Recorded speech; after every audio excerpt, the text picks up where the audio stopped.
1er mai, Journée internationale des travailleurs, instituée en 1889 à Paris. Elle représente un moment symbolique pour tous les travailleurs, qu'ils exercent dans la fonction publique ou dans le secteur privé. C'est une journée d'hommage à leur engagement, leur dévouement et leur contribution au développement de la société. Depuis l'avènement du gouvernement de la rupture, plusieurs réformes ont été entreprises pour améliorer les conditions de travail des agents de l'État, avec une attention particulière portée au secteur de l'éducation. Le directeur départemental de la fonction publique du Borgou rappelle ici certaines réformes mises en œuvre dans ce domaine. Depuis l'avènement du gouvernement de la rupture, il y a eu beaucoup de choses, beaucoup d'améliorations pour le travailleur béninois, avec des réformes assez audacieuses qui ont permis à dématérialiser totalement le système de la prise de carrière. Le gouvernement a mis en place dans beaucoup de communes des centres communaux de services publics. C'est implanté dans les mairies.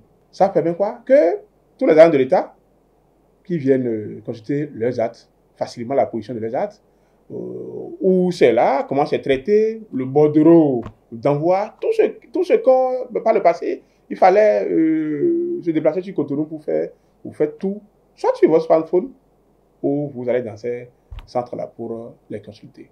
Les réformes ont aussi débouché sur la pension.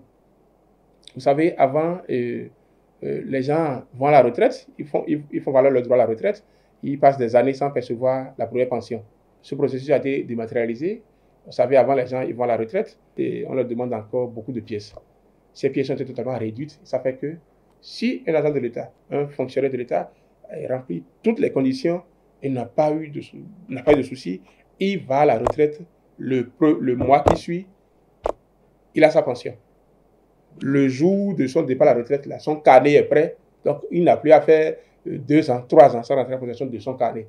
En décembre 2022, le gouvernement, sans pression, a revu le point indiciaire, porté à 3%, et procédé à l'octroi de sur-salaire pour toutes les catégories d'agents de l'État. Dans le même ordre d'idée, le reversement, c'est déjà un acquis pour les aspirants au métier de l'enseignement. Eux aussi, ils ont bénéficié d'une prime d'encouragement. Des hommes de la CREI renchérissent et saluent quelques avancées notables dans leur secteur. Il y a quand même de l'amélioration par rapport aux autres années, parce que de nos jours, il y a l'avènement des AME qui a fait que dans l'enseignement au moins, en parlant de déficit d'enseignants, il y a réduction par rapport aux années antérieures.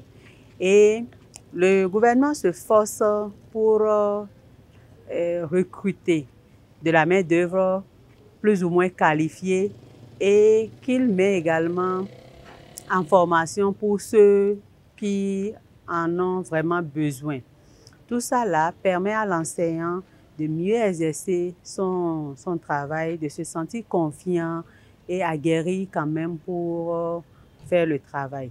C'est vrai qu'on voit d'amélioration depuis des années. Les gens travaillaient nécessairement, obligatoirement 12 heures par jour et c'est ramené à 8 heures. Il faut apprécier ça que oui, c'est bon. Toutefois, plusieurs aspects restent inchangés, rendant leurs conditions de travail peu satisfaisantes. Les effectifs dans nos établissements sont pléthoriques et ça fait que ça ne ressort pas l'effort des enseignants. Tu te bats pour 100 élèves, ou tu te bats pour 60 élèves dans une même classe. Les résultats vraiment sont à désirer. Nous avons également le manque d'infrastructures. Les enseignants ont à peine une salle où se retrouver, se recroqueviller pour manger. Également au niveau de l'administration. Nous voudrons lancer un appel aux autorités compétentes afin qu'ils puissent construire suffisamment de salles de classe dans nos établissements, surtout au nord, dans la Liborie particulièrement. De plus en plus, la vie devient chère, mais le salaire reste toujours comme ça. Là, il faut dire que la condition n'est pas encore ce qu'on voudrait avoir. Nous avons des effectifs vraiment énormes.